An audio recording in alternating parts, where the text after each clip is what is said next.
What do I wish I knew as a new nail tech? Like, what are some things that make me go, gosh, why didn't anyone tell me this? In today's video, I'm going to essentially fast forward you to the future by sharing 5 things I wish I knew as a newbie nail tech.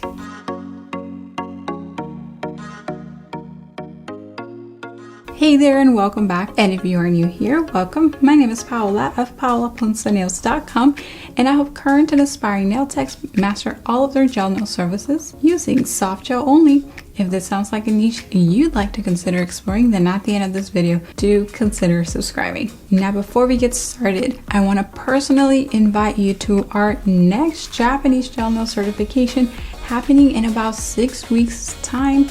Check out the description box below and sign up to the waitlist to be in the know with all the details, including the materials you'll need and the exact date of when this class is going to happen. All right, now to today's topic. The newbie stage of any journey can feel frustrating and as though all the odds are stacked against you when things are not going as expected, which can really question your purpose. Am I right? We'd wish that the knowledge we need to be pro or successful could just be imparted to us quickly. In a way, we wish to fast forward time, and oftentimes we go into a dark thought when things aren't going as expected, thinking, I'll never get this. As someone who has tried many a new thing, I can tell you that getting to that dark thought of I'm never gonna get this is typically the signal of a hang tight, stay the course, this is as hard as it's going to get moment. Things soon start changing for the better, and if you're like me, you use that frustration to get excessive about how to become successful. Now, other times in this industry, you go into something super excited with high expectations, whether it be a training or the career itself or a new product or a new nail trend, only to realize that your expectations fall short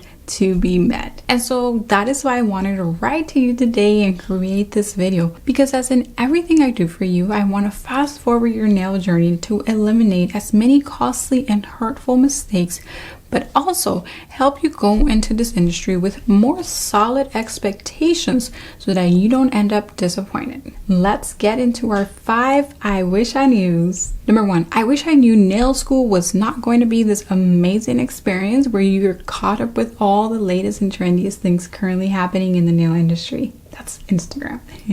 I wish someone would have told me in nail school, expect only to learn the fundamentals and especially sanitation disinfection. My nail school was far from being modern. It was quite a blast from the past, actually. Just our building alone had to be at least 50 years old, if not older, with a hole or 2 in the ceiling. Our director had the poofy hairspray scenario, and just about all of our furniture was vintage. Now, I would have not minded how physically old things were, but obviously the out-of-dateness was more so felt with the curriculum. There was a heavy emphasis on acrylic nails followed by regular manicures and pedicures. By this time, it was 2012, and gel polish had already been in the market in the salons making waves for about 3 years. And so I was a bit disappointed that we weren't even learning about gel polish, which was this hot thing happening outside our building walls. Nail school consisted of basically every morning studying our book and taking tests. Okay, but I do have to be thankful for this. One thing that nail school definitely cemented in us was the importance of sanitation disinfection. Like, there was no skipping over this. In any practical or client service, this was the number 1 focus, more than the application or longevity or the prettiness of your nails. And so I'm quite thankful for the high standard of disinfection that nail school instills in you. But again, I wish someone would have told me this. All right, I wish I knew number 2. I wish I knew I didn't have to offer more than one nail system. In nail school, you learn all the main systems like acrylic, UV gels, regular nail lacquer, and gosh, you may even learn about applying a full set of silk wraps. But I wish my instructor would have told me that in order to be successful, I didn't have to offer it at all. So what ended up happening right after graduating nail school, I immediately started booth renting, and as a newbie nail tech, I thought that in order to attract clientele, I had to chase them by offering everything. I was like the nail swap me, okay? Like, I got this, I got that. How much do you want? How much are you willing to pay? I'll take that kind of thing, okay? I mean, I literally offered acrylics, hard gel, soft gel, regular nail polish, nail treatments, pedicures, and who knows what else. And the truth is that just specializing in one that I felt the strongest in would have been enough to catapult me into success much faster. And that is why even till this day via this channel, we are very specific about what system we teach about. Soft gel, and we prefer those brands with emphasis on pods and made in Japan. And because I was so busy offering it all, I struggled for the first 2.5 years of my nail journey trying to master it all, and ended up being a master of nothing, of course, until specializing in soft gel. Number 3, I wish I knew I would have to take ongoing education and that I needed a budget for it. Not that I minded taking more training or spending the money, but again, I wish someone would have told me that I was going to need this additional income every year or so for furthering my education in nails. But again, I went into it all thinking I'm just gonna pick it up all in nail school. Like, this is where everyone gets their information, right? And they become amazing nail artists because they go to nail school. Wrong, of course. Now, because no one told me I did not have to offer it all, I was taking trainings and everything, you name it. And if my schedule was open, I would be there. So I guess my first out of nail school training was with Artistic, which is the sister brand to the makers of Gelish.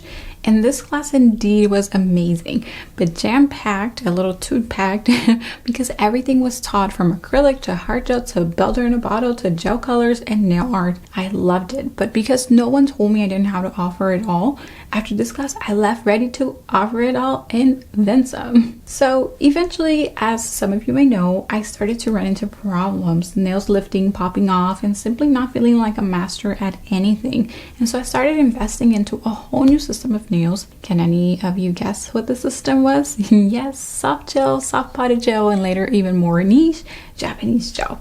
I started by investing first about $400 with biosculpture, which I loved, and I wanted to get a little bit more artistic with it, so I started venturing into Japanese gel. Well, then that venturing off, it cost me about $2,000 in investments for my certifications with Vetro, Cocoas, Leafgel, and Cal Gel. Yeah, you can say I became kind of addicted to this niche. Number 4, I wish I knew that collaborating with others can further my growth and faster. Let me say it now. Don't be scared to collaborate and leave the ego behind to make new friendships. Since I began in nails in 2012 until about 2 years ago, I've had this tendency to keep, as they say, my cards close to my chest, and being friendly and sharing new or even secrets was not something I naturally gave into, and neither do many artists actually. Now, that started quickly changing for me when, number 1, I broadened my knowledge and became an expert in it, and number 2, leveled up my marketing skills. And since really honing in on these 2 things, as you can tell, I give liberally in terms of knowledge. And I must say that my biggest growth spurts as an entrepreneur have been when I've been bold and gone out of my comfort zone and reached out to brands and nail artists so that we can work together. So I encourage you to do the same and do it as early as you can. Number 5, I wish I knew I didn't have to do pedicures. This one is interesting. I know, just hang tight. Now, I did pedicures up until I stopped being a full-time nail tech in 2018, and I want to be clear, I didn't hate doing pedicures, but if someone had assured me in nail school that I could be just as successful, if not even more, by just focusing on manicures, I may have opted out of offering them. And if you're like, wouldn't you be leaving all of this money on the table by not offering them?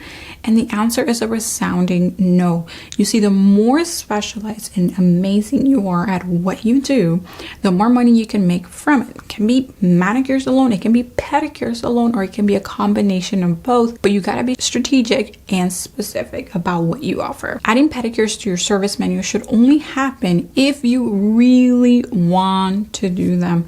But I would never coach you to add a service to your menu just because you can. I want you to be the best at whatever you choose to do. Pedicures, if you decide to add them to your menu, should be equally as great as your manicures, with the greatest and latest in pedicure technology, and with your regular manicure clients equally as excited to get booked for these as they are for your manicure services. Now, let me keep it even more real about why I would give offering pedicures a second thought as an independent nail tech. You wear a lot of hats already. There are a lot of little things to figure out for pedicures. Like there is literally laundry to be done. And if you don't like doing your own laundry, then you might not like doing others. Think about it. You have to charge for your time washing and folding towels. Not to mention you most likely would need a pedicure chair, pedicure liners, more disinfection protocol, and a number of disposables. And like, will your pedicures be express or a total luxury treatment? Okay, I think now you get me about this whole offering pedicure thing, right? It really is worth considering whether you should or should not offer them. All right, let's recap my 5 wish I knews. Number 1, I wish I knew nail school was just basic nail info. Number 2, I wish I knew I didn't have to offer more than one nail system. Number 3, I wish I knew I need a budget for continuing education. Number 4, I wish I knew sooner that making friends and collaborations can more quickly further my growth. And number 5, I wish I knew that offering pedicures is indeed optional. Well, I hope you took notes because you certainly would want to avoid anything that can cause you time, money, and heartache. I hope my experiences equip you to get ahead in the industry and differentiate yourself by getting clear on what you do and what you offer as a solo nail tech. Stick around for my next video and don't forget to get on our next certification waitlist using the link in the description box below. I'll see you here next week and bye for now.